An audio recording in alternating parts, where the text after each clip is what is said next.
Nation media, सच सबसे पहले सबसे तेज।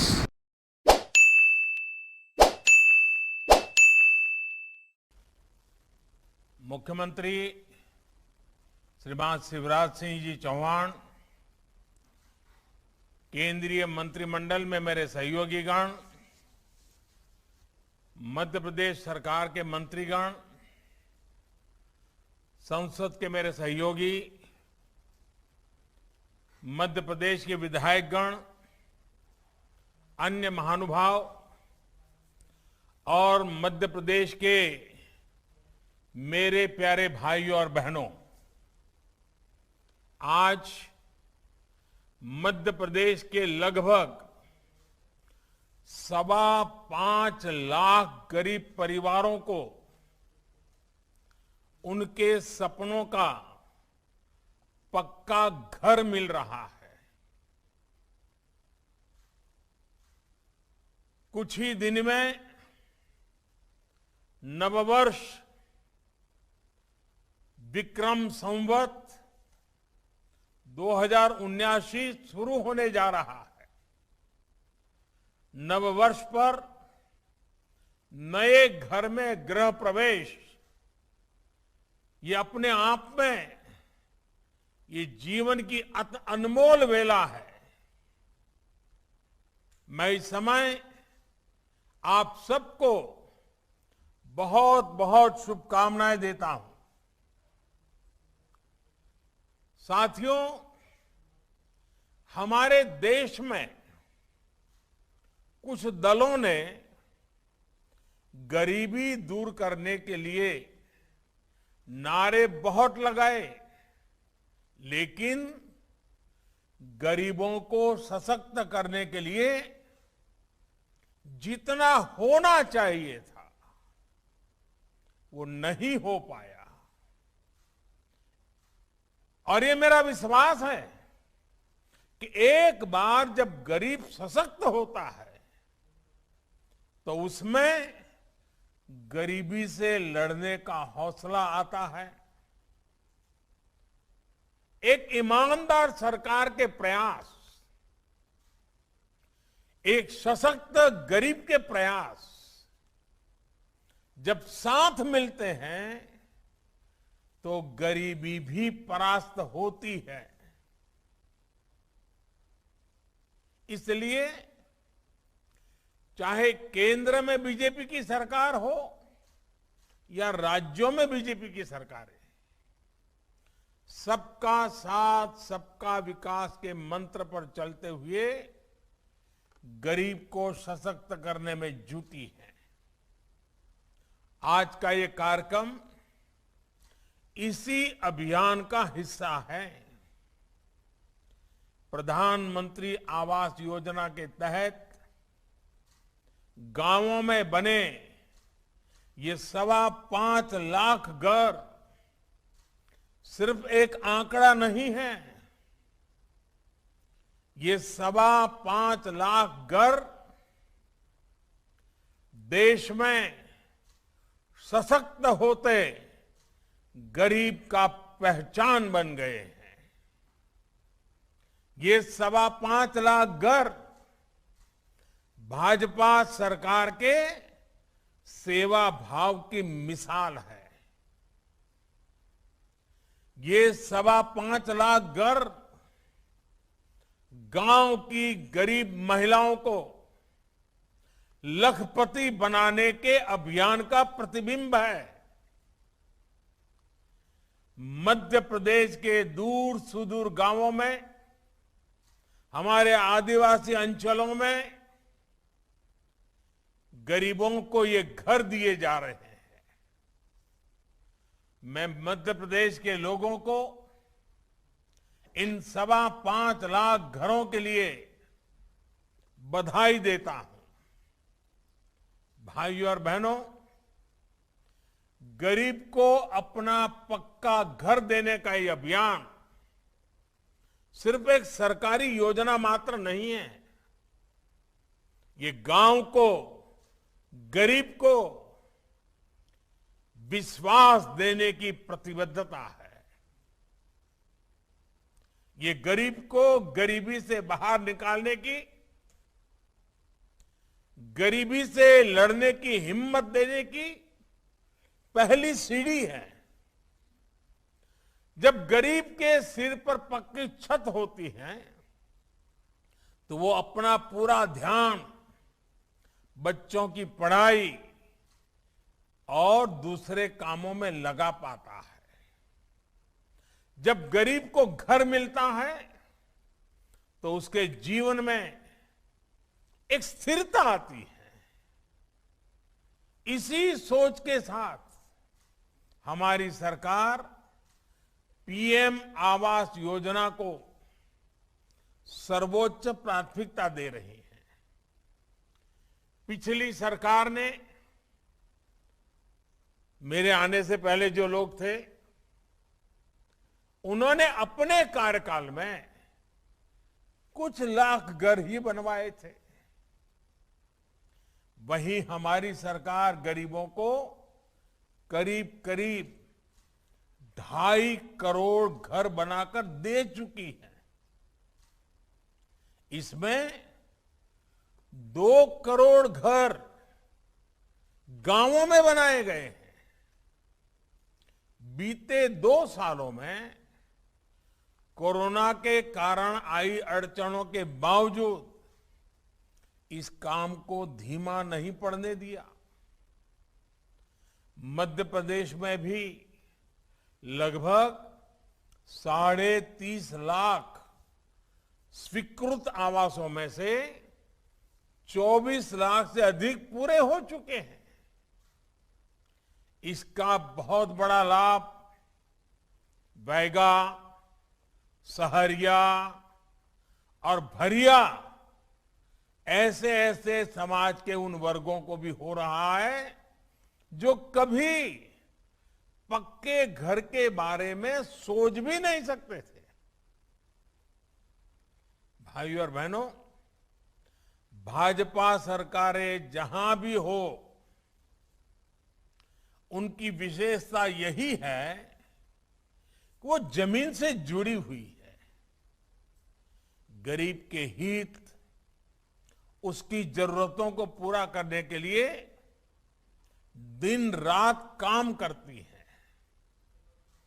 पीएम आवास योजना में भी हमने इस बात का ध्यान रखा कि गरीबों को जो घर मिले वो उनके जीवन की बाकी जरूरतों को पूरा करने वाले भी बने।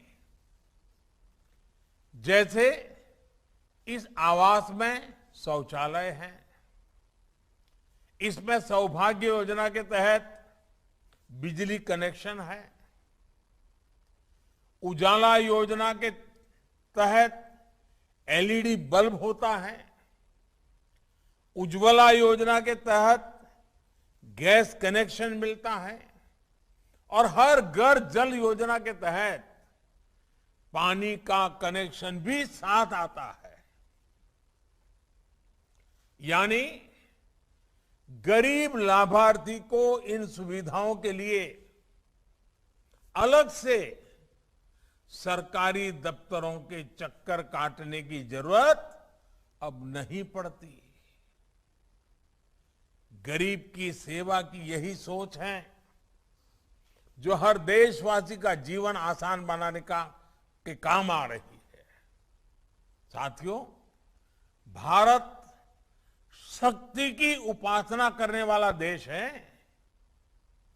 कुछ ही दिन में नवरात्रि शुरू होने जा रही है। हमारी देवियां दुश्मनों का संहार करने वाली हैं, अस्त्र शस्त्रों की उपासक रही है।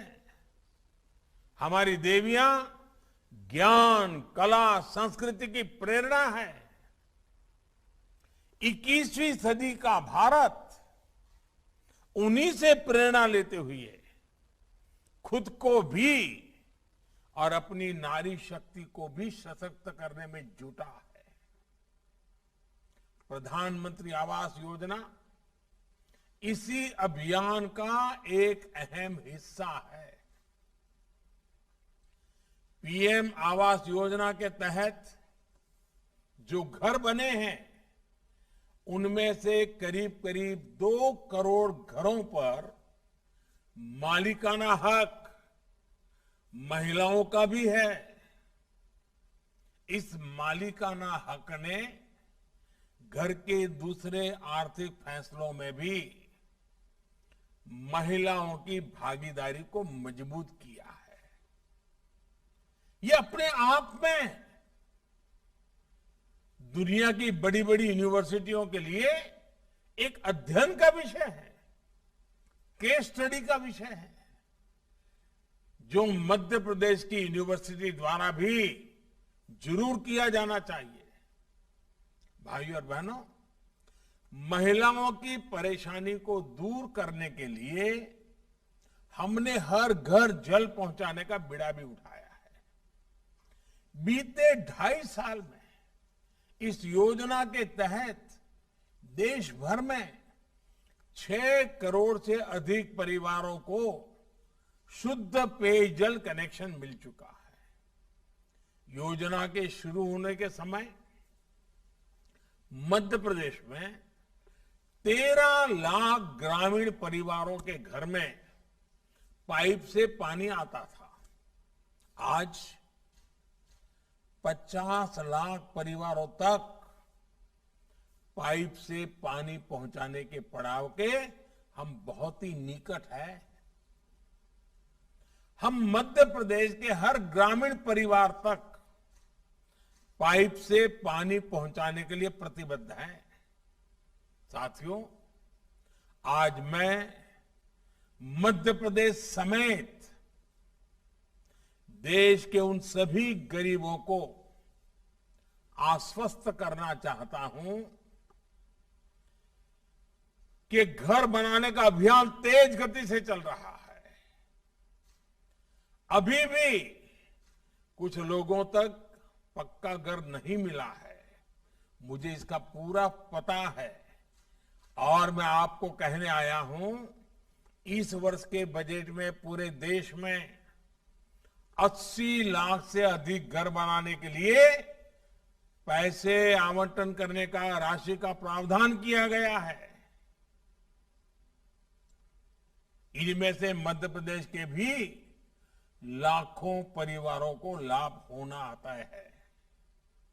अब तक 2.25 लाख करोड़ रुपए से ज्यादा, 2.25 लाख करोड़, 2.25 लाख करोड़ रुपए से भी ज्यादा इस योजना पर खर्च किए जा चुके हैं। ये पैसे गांवों में खर्च हुए हैं, ग्रामीण अर्थव्यवस्था को इससे ताकत दी है। जब एक घर बनता है तो ईंट, बालू, सरिया, सीमेंट, घर बनाने वाले श्रमिक, सब कुछ स्थानीय ही तो होता है। इसलिए पीएम आवास योजना गांवों में रोजगार के नए अवसर भी बना रही है। साथियों, हमारे देश ने आजादी के बाद दशकों तक बहुत सी सरकारें देखी हैं, लेकिन पहली बार देश के लोग ऐसी सरकार देख रहे हैं जो सरकार उनके सुख दुख में उनके साथी बनकर, कंधे से कंधा मिलाकर उनके साथ रहती है।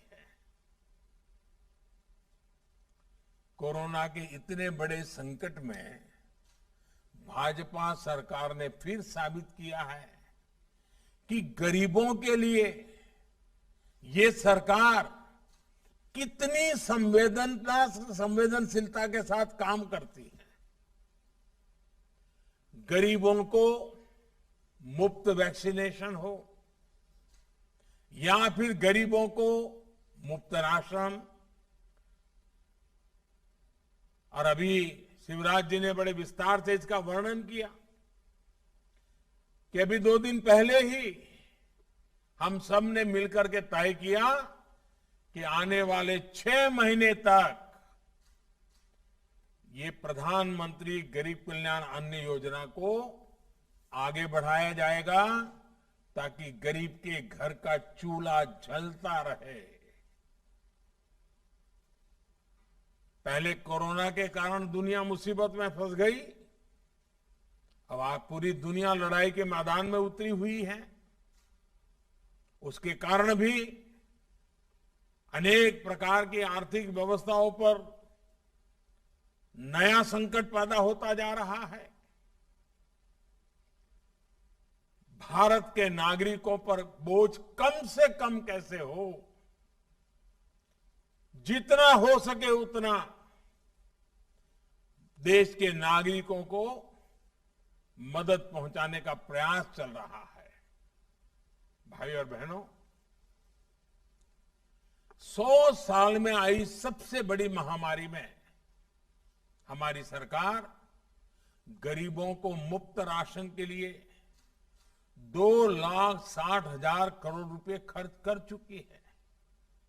अगले 6 महीने में इस पर 80,000 करोड़ रुपए और खर्च किए जाएंगे।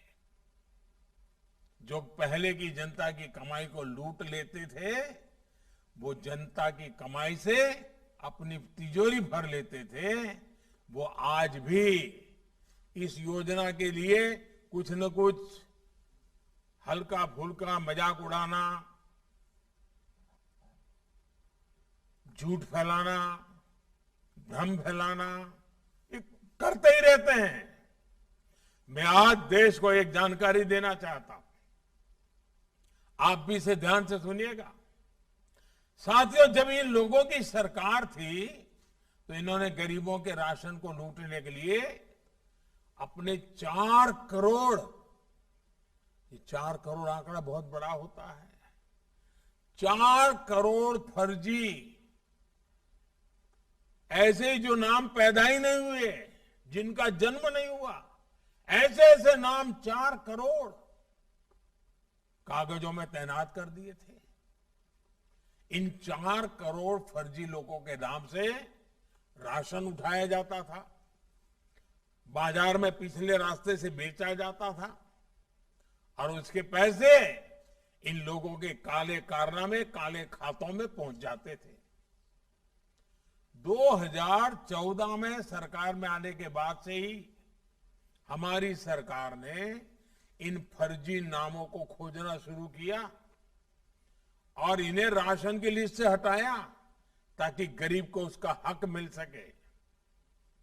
आप सोचिए, पहले के समय में ये गरीबों के मुंह से निवाला छीनकर कितने हजारों करोड़ रुपए हर महीने लूट रहे थे।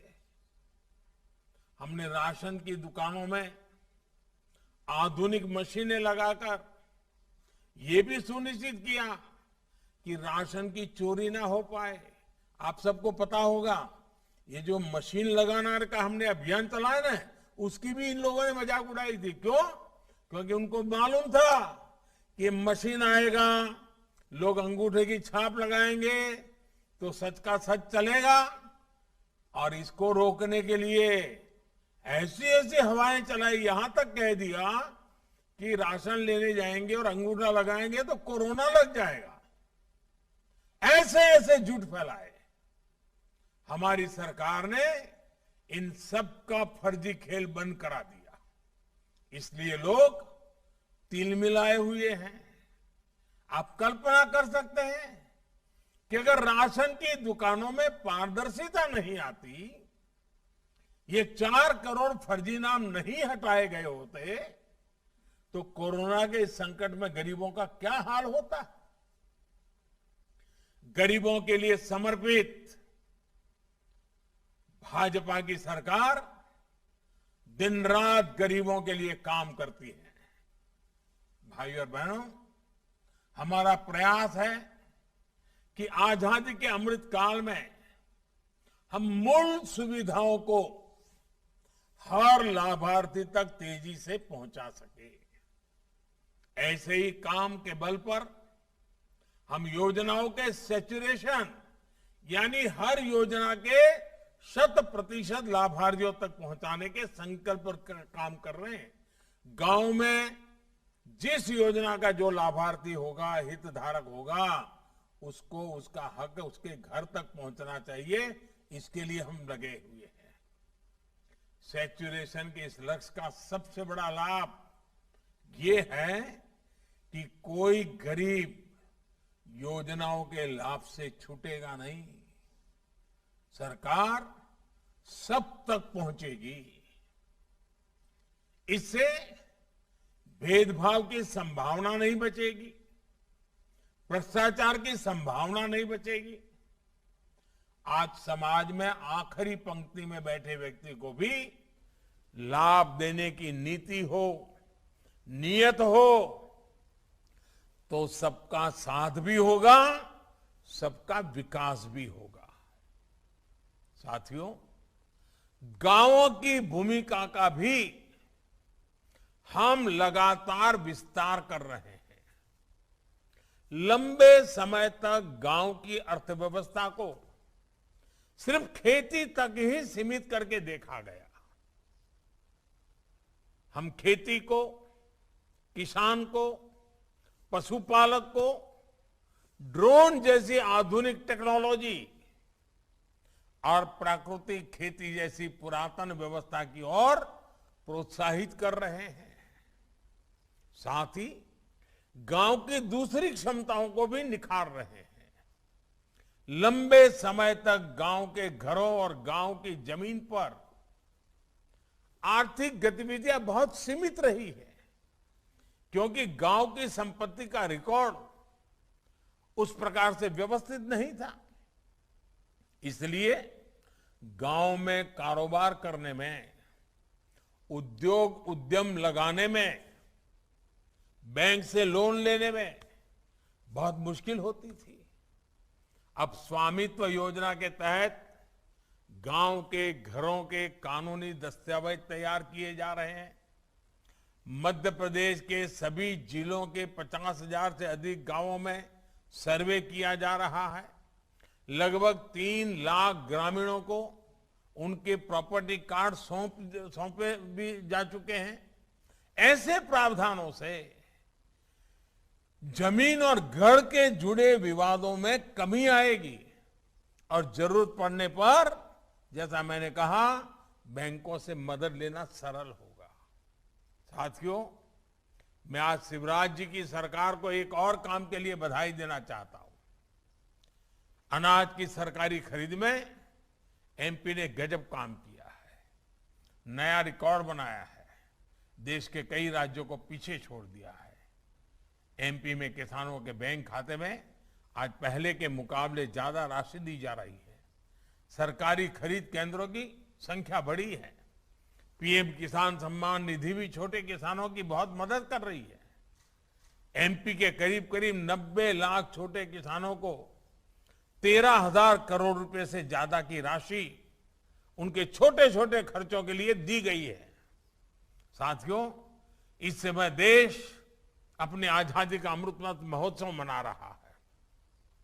हमें स्वतंत्रता दिलाने के लिए भारत मां के लाखों वीर सपूतों और वीर बेटियों ने अपने जीवन, अपनी सुख सुविधा की आहुति दे दी थी। उस आहुति ने हमें आज का स्वतंत्र जीवन दिया है। इस अमृत महोत्सव में हमें भी इस संकल्प के साथ आगे बढ़ना चाहिए कि हम अपनी आने वाली पीढ़ियों को कुछ देकर जाएंगे। इस कालखंड में हमारे द्वारा किए गए कार्य भावी पीढ़ियों के लिए प्रेरणा बने, उन्हें अपने कर्तव्यों की याद दिलाए, यह बहुत आवश्यक है। जैसे अभी हम सब मिलकर एक काम जरूर कर सकते हैं, और मैं चाहता हूं, आज मध्य प्रदेश में लाखों परिवारों से मैं बात कर रहा हूं, इतनी संख्या में लोगों से जब मैं बात कर रहा हूं, तो मैं एक संकल्प के लिए जरूर कहूंगा। हम संकल्प करें कि इस वर्ष, जब ये नया वर्ष शुरू होगा 2-4 दिन के बाद, इस वर्ष ये जो वर्ष प्रतिपदा है, वहां से लाकर के अगली वर्ष प्रतिपदा तक, यानी हमारे पास 12 महीने हैं, 365 दिन है, हम संकल्प करें हर जिले में आजादी के अमृत महोत्सव की याद में हमारी भावी पीढ़ी को कुछ देने के संकल्प को पूरा करने के लिए हर जिले में 75 अमृत सरोवर बनाएंगे। और मैं तो चाहूंगा संभव हो तो हर जिले में ये अमृत सरोवर नए हो, बड़े हो। इनके निर्माण में सरकार की तरफ से जो मनरेगा का पैसा आता है उसकी भी मदद ली जा सकती है। आजादी के अमृत महोत्सव में हर जिले में 75 अमृत सरोवरों का निर्माण आने वाली पीढ़ियों के लिए बहुत उपयोगी होगा। इसका बहुत लाभ हमारी धरती माता को मिलेगा। ये हमारी धरती मां प्यासी है। हमने इतना पानी खींच लिया है, इतना पानी खींच लिया है। ये धरती मां की प्यास बुझाना इस धरती मां के संतान के रूप में हमारा कर्तव्य बनता है। और इसके कारण प्रकृति के प्राणों में भी एक नई ऊर्जा आ जाएगी, नई चेतना आ जाएगी। इससे छोटे किसानों को लाभ होगा, महिलाओं को लाभ होगा। इतना ही नहीं, ये तो जीवदया का काम होगा, पशु पक्षियों को भी बहुत मददगार होगा। यानी हर जिले में 75 अमृत सरोवरों का निर्माण मानवता का बहुत बड़ा काम है, जिसे हमें जरूर करना चाहिए। मैं सभी राज्य सरकारों से, स्थानीय निकायों से, पंचायतों से इस दिशा में काम करने का आग्रह करता हूं। साथियों, ये भारत के उज्जवल भविष्य के निर्माण का काल है। भारत का उज्जवल भविष्य तभी संभव है जब गरीब परिवार का भविष्य बेहतर होगा। ये नया घर आपके परिवार को नई दिशा दे, आपको नए लक्ष्य की तरफ बढ़ने का सामर्थ्य दे, आपके बच्चों में शिक्षा, कौशल और आत्मविश्वास का संचार करे। इसी कामना के साथ आपको सभी लाभार्थियों को इस नए गृह प्रवेश के लिए अनेक अनेक शुभकामनाएं देता हूं। बहुत